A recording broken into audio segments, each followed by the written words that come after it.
नमस्कार दोस्तों, मेरा नाम है विजय कुमार। आप देख रहे हैं कॉमिक्स पिटारा चैनल को। तो चलिए दोस्तों, हम लोग कॉमिक्स पढ़ रहे थे स्वयंवर, जो कि बाकीलाल की कॉमिक्स है। और इसका पहला पार्ट मैंने अपने चैनल पे अपलोड कर दिया है। पहले पार्ट में मैंने इस कॉमिक्स को 20 पेज तक कवर कर लिया था। अब इस पार्ट में इसके आगे कहानी को शुरू करते हैं। सैनिकों, बाकीलाल जी को दाएं बाएं से उठाकर अतिथिशाला ले जाओ। वाह, बन गया काम। रानी रूपकंवर ये देखकर क्रोधित हो उठी। अरे ये क्या, इसे सैनिक उठाकर क्यों ले जा रहे हैं? महामंत्री, जल्दी से सेनापति को यहाँ बुलाओ। ये सब उसके कहने पर हुआ है। अभी जाता हूँ महारानी जी, जल्द ही। सेनापति, तुमने हमारे नियम को भंग क्यों किया? मैंने कोई नियम भंग नहीं किया महारानी जी। दरअसल उसने जब मुझे ये बताया कि विशालगढ़ में सब उसे प्यार से गधा कहते हैं, तो मैंने सोचा कि गधे को गधे पर बिठाना ठीक नहीं। वाह, वो तो बना बनाया गधा है महारानी जी। सेनापति ने उसे गधे पर अंदर ना भेजकर कोई भूल नहीं की। ओह ठीक है, जाओ, पर अब स्वयंवर में कोई गड़बड़ नहीं होनी चाहिए। अगले दिन स्वयंवर में आए सभी प्रतियोगी अतिथियों का स्वागत है। आप सबको एक एक करके 4 प्रतियोगिता में हिस्सा लेना होगा। इन प्रतियोगिताओं में विजेता रहने वाले प्रतियोगी को ही श्रेष्ठ माना जाएगा। रानी रूपकंवर का विवाह उसी से होगा। प्रतियोगिता में असफल रहने वाले प्रतियोगी को महारानी जी के विशेष मुंह लगे दहाड़ू को भोजन कराने का सुअवसर प्रदान किया जाएगा। तो फिर होती है प्रतियोगिता आरंभ। सेनापति जी आपको प्रतियोगिताओं के विषय में बताएंगे। प्रथम प्रतियोगिता है हाथी खेच प्रतियोगिता। इस प्रतियोगिता में सभी प्रतियोगी को एक एक मोटी रस्सी दी जाएगी। इस रस्सी से उन्हें अकेले ही हाथी खींचना होगा। बाप रे बेटा बाके, तू तो लगता है कि प्रथम प्रतियोगिता में ही स्वयंवर से बाहर हो जाएगा। प्रथम प्रतियोगिता आरंभ हुई। तो सर्वप्रथम आपके सम्मुख हैं पहलवान पुरी की योद्धा ताकत सिंह। अबे खींच खींच। खींच कर रहूंगा। अबे जा। ये बेईमानी है, हाथी मुझे खींचना था। हाथी ने मुझे क्यों खींचा? हाथी के पांव में दूसरी रस्सी बांध दी गई। अब आ रहे हैं संसार के सबसे भारी भरकम शरीर के स्वामी पर्वत सिंह। कहते हैं इनमें 10 हाथियों का बल है। अब ये खींचेंगे एक हाथी को। इसे तो मैं उंगली से ही खींच लूंगा। पर्वत सिंह अपनी एक उंगली से हाथी को खींचेंगे। तेरे जैसे 10 मिलकर मुझे नहीं खींच पाएंगे। ओह, लगता है हाथ की ताकत लगानी पड़ेगी। पर्वत सिंह अब एक हाथ की ताकत लगाकर हाथी को खींचेंगे। ओह, ये तो हाथ की पूरी ताकत लगाने से भी नहीं खींच रहा। लगता है दोनों हाथ लगाने पड़ेंगे। सोच भागे सोच, वरना सारी योजना धरी की धरी रह जाएगी। पर्वत सिंह अब दोनों हाथ की ताकत लगाकर हाथी को खींचेंगे। हम सोच गई तरकीब। लघु शंका का बहाना बनाकर मुझे थोड़ी देर के लिए यहां से जाना होगा। और ये क्या, ये तो हाथी ही पर्वत सिंह को खींचने लगा। कभी उंगली से खींच रहा है, कभी एक हाथ से, कभी दोनों हाथ से। अबे दूसरों को भी सामने आने देगा या नहीं? लानत है मेरी ताकत पर। जबकि बाकीलाल सेनापति से आज्ञा लेकर वहां से भागा। जल्दी कर बेटा बाके, सभी प्रतियोगी के धराशायी होने से पहले ही तुझे वो काम पूरा करके वापस लौटना है। रानी रूपकंवर अपने विशेष कक्ष से इस प्रतियोगिता को देख रही थी। इस हाथी को तो कोई खींच ही नहीं पा रहा महामंत्री, कहीं मैं कुंवारी ना रह जाऊं। आप फिक्र ना करें रानी जी, फिर मैं तो हूं, मैं आज्ञाकारी भी हूं। सबसे अंत में अब आखिरी प्रतियोगी है बाकीलाल। ओह, ये बाकीलाल सीकड़ी भला हाथी को क्या खींचेगा? ये तो ठीक से वो रस्सी भी नहीं उठा पा रहा जो हाथी की टांग में बांधने के लिए इसे मिली है। पर ये आखिरी प्रतियोगी है महान पर ये आखिरी प्रतियोगी है महामंत्री। बूहू, हुन मेरा क्यों हूं? बाकेलाल ने रस्सी उठाई। हो ये तो मेरा सूंड भी नहीं खींच पाएगा। रस्सी का एक सिरा हाथी के पांव से बांध दो। रस्सी का एक सिरा हाथी के पांव से बांध दिया गया और फिर जब बाकेलाल ने हाथी को खींचना आरंभ किया, अरे ये क्या, बाकेलाल जी हाथी को खींचने में सफल हो रहे हैं। बाकेलाल जी ने हाथी को खींचकर ये प्रतियोगिता जीत ली है। वाह, मजा आ गया। वाह, मुझे भी मजा आ गया। बाकेलाल ला जल्दी दे। रानी रूपकंवर भी प्रसन्न हो उठी। वाह, सुकड़ी सा दिखने वाला ये बाकेलाल तो कमाल का बलशाली निकला। महामंत्री, इसने तो हाथी को कुछ ही पलों में खींच दिया। चलो, मैं कुंवारी रहने से बच गई। हाँ, पर मेरा पत्ता कट गया। हुन मेरा क्यों हो बादशाहो? बाकेलाल, ये प्रतियोगिता तो तुमने जीत ली। अब तो बता दो कि तुम किस चक्की का पिसा आटा खाते हो। ये आटे का नहीं, दिमाग का कमाल है। गन्ना हाथी का सबसे प्रिय आहार होता है। मैंने अपनी रस्सी पर गन्ने का रस लगा दिया था और जेबों में रख ली थी गन्ने की गड़ेरियां, जिनकी गंध पाकर हाथी खुद ही मेरी तरफ खींचता चला आया। ये बात मेरे दिमाग में क्यों नहीं आई? सेनापति ने घोषणा की, दूसरी प्रतियोगिता कल होगी। अब मुझे कल होने वाली प्रतियोगिता की प्रतीक्षा रहेगी। लगता है यहां मेरा भाग्य मेरा साथ देगा। पर ऐसे बदनसीब लोग भी थे जिन लोगों का भाग्य उनका साथ नहीं दे रहा था। डैन रानी को चाहिए दांत, वो भी एक नहीं, दो नहीं, पूरे 36। अब मैं खाऊंगा कैसे? राज्य में गंभीर समस्या सिर उठा रही थी। सेनापति जी, हम दंड बोड़ हो गए, दंड बोड़े हो गए। सेनापति जी, हमें डैन रानी से बचाइए। अगर उसने हमारी भी बत्तीसियां तोड़ डाली तो क्या होगा? आप लोग निश्चिंत होकर जाइए, मैं डैन रानी का पता लगाकर उसे मारने की पूरी चेष्टा करूंगा।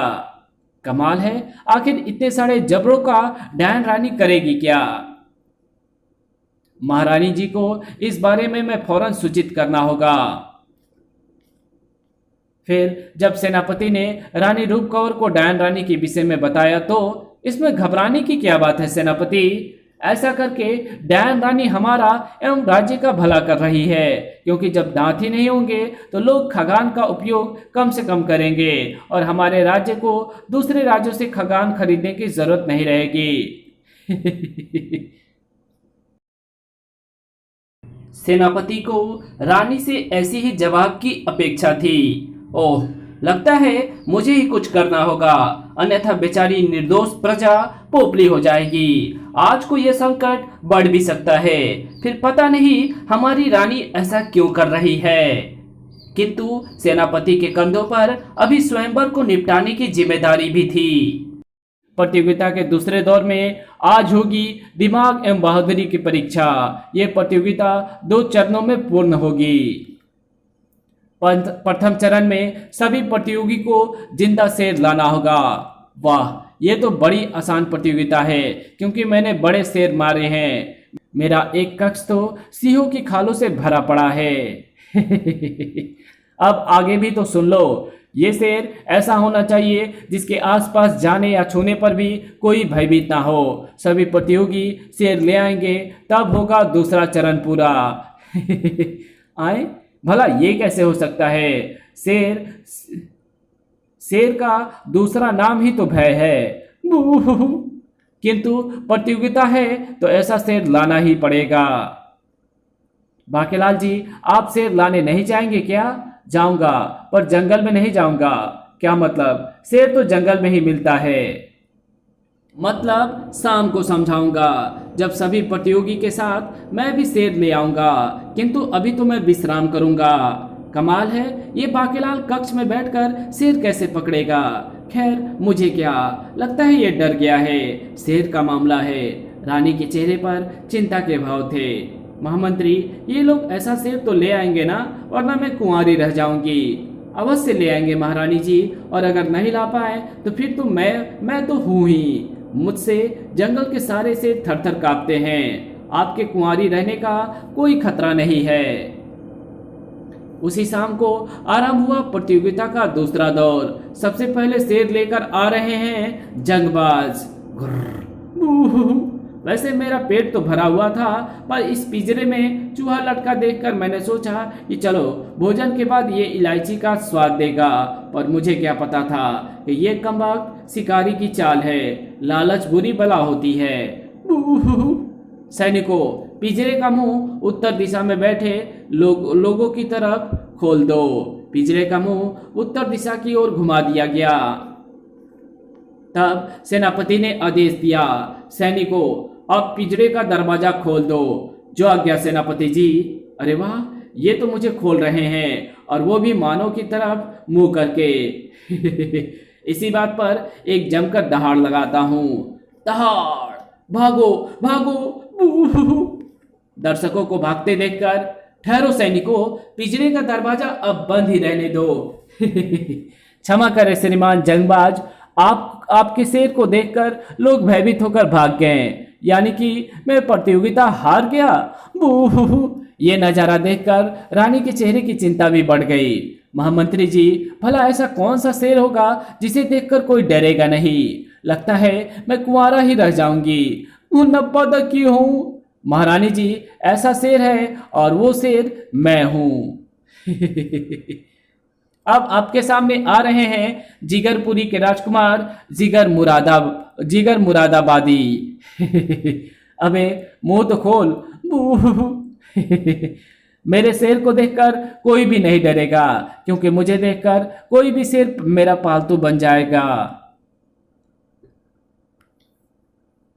क्योंकि मुझे देखकर कोई भी शेर मेरा पालतू बन जाता है। पर तुमने शेर के मुंह पर पट्टी क्यों बांध रखी है? पिंजरे का दरवाजा खोलने से पहले इसके मुंह से पट्टी तो हटानी ही पड़ेगी। पर आसपास कोई गधा तो नहीं है? मेरा शेर गधे को देखकर गुस्से में आ जाता है। पट्टी हटा बे। राजकुमार जिगर मुरादाबादी को शेर के मुंह से पट्टी हटानी ही पड़ी। अब आप कहें तो मैं शेर को साथ लेकर पिंजरे से बाहर भी आ जाऊं? हाँ, मैं दरवाजे खोल देता हूं। राजकुमार शेर के साथ बाहर आ गया। देखा सेनापति जी, इस शेर को देखकर कोई भी नहीं डर रहा।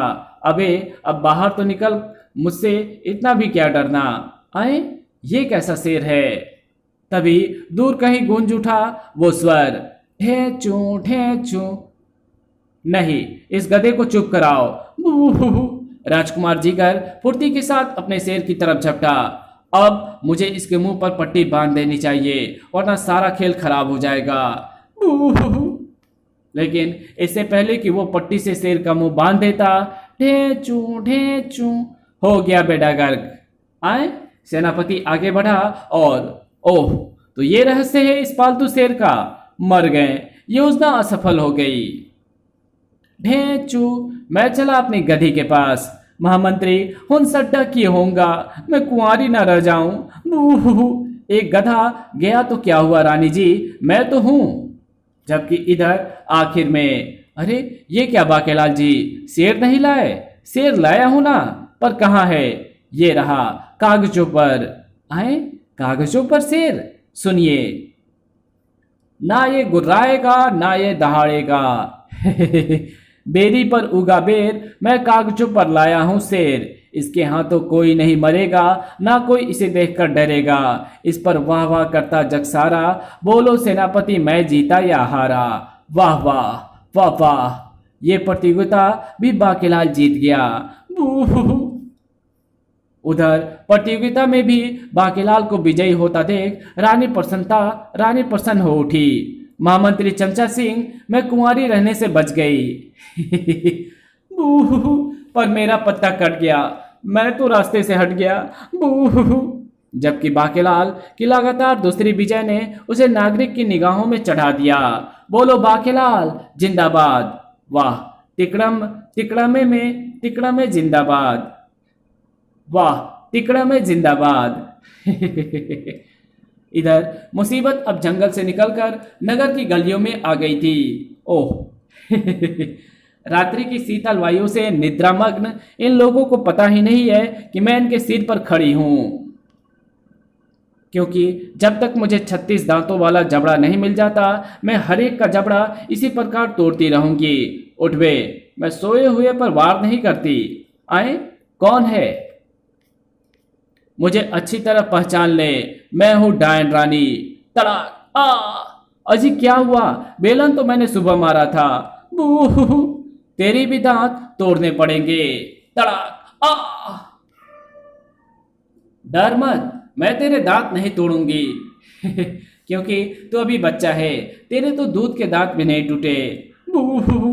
डायन रानी ने दोनों जबड़ों को उठाकर अभी गिनती शुरू ही की थी कि कमबख्त दुष्टा, अब मैं तोड़ूंगा तेरे दांत। ओह, कौन, किसमें हुआ इतना साहस जो डायन रानी को मारा?